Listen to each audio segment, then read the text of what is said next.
Some might make fun of me for suggesting that a Week 4 game is a must-win. I'm here to tell you that is not an exaggeration in the Cowboys' case right now. After the Cowboys play the Giants this week, in what is, by the way, the first ever road game they've ever played in their organization's history on short rest. So to be clear, every Thursday game they've ever played has been at home. A lot of that has to do with the fact that they host a traditional Thanksgiving Day game. But this is the first time the Cowboys are playing a road game on 3 days of rest or fewer. Every other time they've played on a Thursday after a Sunday, it has been at home. Every other NFL team has played at least 6 road games on short rest. So we remind you, they are at a disadvantage coming into this game. But Bubba, I'm going to start with you today. After this game, they go to Pittsburgh. They haven't lost. They host the Lions. The Lions might run for 700 yards in that game. They go to San Francisco. San Francisco might run for 900 yards in that game. Then they go to the Falcons, which is not an easy game, and then they get Philly for the first time. So if I were to tell you, Bubba, that if your team is going to make the playoffs this year, tomorrow night is a must-win at MetLife, what would you say? Based on the way they've played, I would have to agree with you. I mean, in general, I would say no, because I think they have theoretically some talent. They could still win some games later in the year, and I expect them to be better in the regular season. But the way they've just no-showed in basically most games so far, yeah, I think this is a must-win. Like you said, knowing the games that are coming after them, they can't afford to go 1-3 in the NFC East with the other teams moving ahead. So the way they've been playing, it probably is going to be a must-win. What do you think, Hembo? I think that using the term must-win this early in the season is a tad hyperbolic, but we can contextualize what would happen if the Cowboys do wind up being upset by the Giants on Thursday night. Our playoff predictor says that should they lose that game, their chances of making the playoffs would go down to 18%, less than 1 in 5. So if the Cowboys don't wind up beating the Giants, this is a game that our model says they should win. Well, it's only going to get a lot harder. You've articulated how difficult the schedule is. We're pretty sheepish on the Cowboys' chances of making the playoffs anyway, in part because they've not been good and because their schedule is brutal. This is one of the few games on their schedule that you would sort of pencil in a win, and I suppose from that perspective, it is a must-win. Yeah, look, I mean, I think the reality of the situation is, and I hate to say this to you, Bubba, and I hate to say it for myself, because the reality is Cowboys equals ratings. That's just the reality of the business. People will sometimes say to me, Greeny, you just like talking about the Cowboys too much. No, I don't. I don't care one way or the other. This is what this came up at a function that I did the other day, and here's what I said. ESPN pays me, but I work for the audience. I work for you. You decide whether I have a job or not. So my job is to decide what it is you're interested in, and it is inarguable that when the Cowboys play, the ratings go up, not just for the TV network that is broadcasting the game. They'll do a huge number on Amazon Prime tomorrow night relative to what they would ordinarily do. I don't really know. So one thing I don't really know, I know what a big number is on CBS, Fox, NBC, or us. I don't really know what constitutes a huge number on Prime, but it doesn't matter.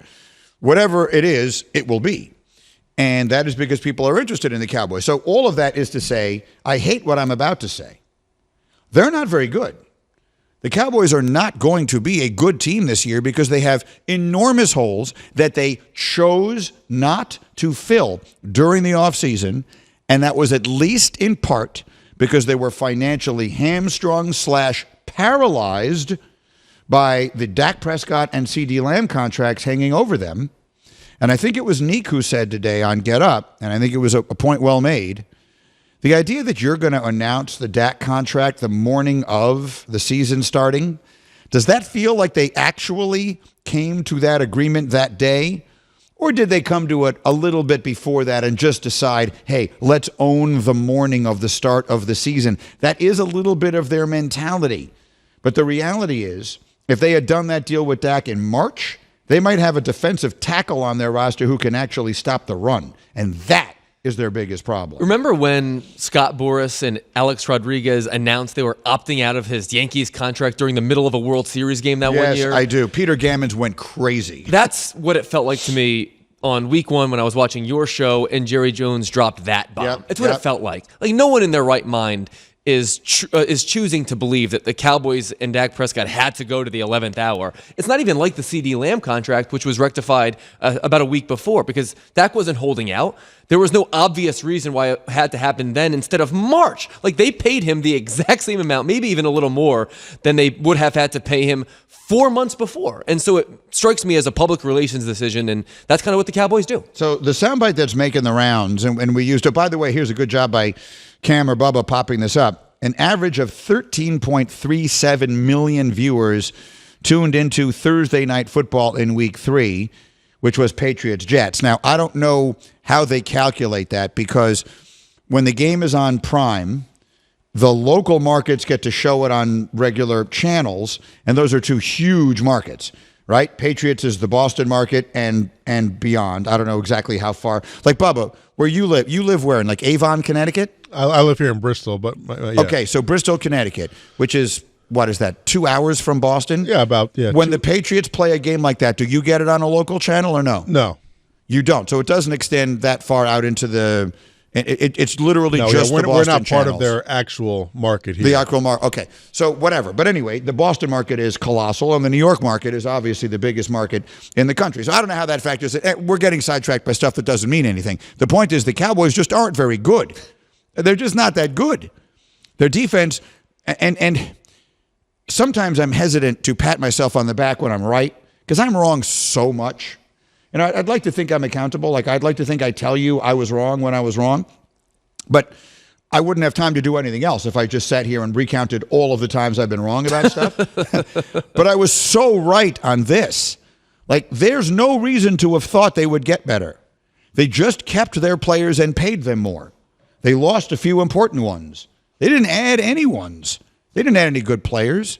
They drafted a rookie tackle named Tyler Guyton, who a lot of people really liked, and I think he is a good player coming out of Oklahoma. But they have so many other holes that they have not filled. They can't stop the run, and they can't run the ball. You know, I'll tell you a little story. I want to gather around a little bit. Let me tell you a little story. I used to work with a dear friend named Doug Buffone, who's no longer with us. But when I first started hosting talk shows in Chicago, Doug Buffone, who was a terrific linebacker for the Bears back in the day, played alongside Butkus and all that kind of stuff. He used to, he was my first partner. I mean, and a lot of what I did on Mike and Mike, I sort of learned from that, because they were similar personalities, former players, et cetera, et cetera. The point of the story is, he would always say to me, and football was a little different in the early 90s, but not that different. He would always say to me, Greeny, if you can't run the ball and you can't stop the run, you can't win. Doesn't matter what else you can do. All this other stuff doesn't make any difference. You run the ball, you stop the run. If you can't stop the run, you can't win on defense. If you can't run the ball, you can't win on offense. You can choose not to. You can choose not to run the ball. But if you absolutely can't, you can't win. And that's the Cowboys' problem. The two most basic things, especially at a time where the pendulum has now swung, Cam, all the way back to this place where passing numbers are historically low, or at least relative to recent years, and scoring is down, and running the football is up because of the defenses that people are employing. The Cowboys can't do the one thing that is most basic to the sport. They can't run it. They can't stop the run. I'm telling you right now, mark the tape. We'll come back to this. I don't think the Cowboys are going to make the playoffs. I really don't. Cam, your thoughts?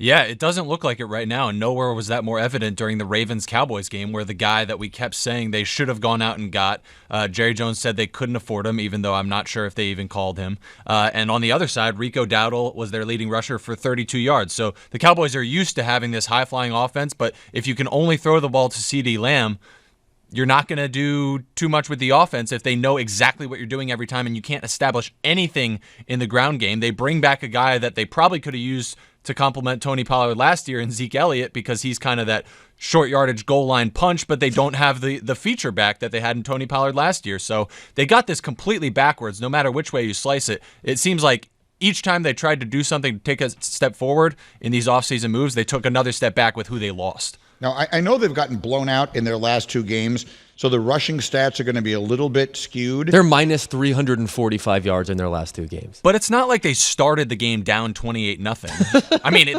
they almost did. I mean, that's how quickly these games have gotten out of hand. But they can't establish anything at the start, and then they don't have time to. So it's Say kind of that a number double-edged again. sword. In their last two games, the Cowboys have been outrushed as a team by 345 yards. Not the amount they've allowed, the amount in which their opponent has outrushed them. I'm just looking back at the numbers, their total rushing numbers. The first week, they rushed for 102 yards in a game they were leading most of the way. That is an outlier at this point. C.D. Lamb by the way, had 25 of those rushing yards. In the next two games, they ran for 68 and 51 yards. When you rush for 51 yards, you're going to have a really hard time winning football games. Now, they were down 28 to whatever it was, 6? Or whatever the score was in the third quarter of that game, and that is going to skew your game plan off track. But the numbers are what the numbers are. Over the course of a season, they're going to add up to that. They're not going to get a lot better. I mean, look, if you need 2 yards, Zeke can get you 3. And if you need 4 yards, Zeke can get you 3. That's right. That's their offense right now. And unfortunately, Dak Prescott, we have nearly 10 years of history that says so. Dak Prescott is at his very best when the play-action game is thriving. That's when he and Kellen Moore were at their very, very best. But right now, the defense doesn't have to buy the run game because they have a player in Zeke Elliott who retired last year and just didn't tell anybody, and an offensive line that's really ordinary. He retired a few years ago, by the way. And he's there. He was their number one offseason signing. Like that's the craziest thing. I mean, I'm looking at, if you look at what they're adding in the offseason, they added 4, not counting the draft, 4 total players. Zeke, a backup running back who's already gone, a linebacker, Eric Hendricks, and cornerback, Andrew Booth. That's it. That's the only people they've added to the roster. Yeah, but Jerry somehow says they got better. How about Dalvin Cook?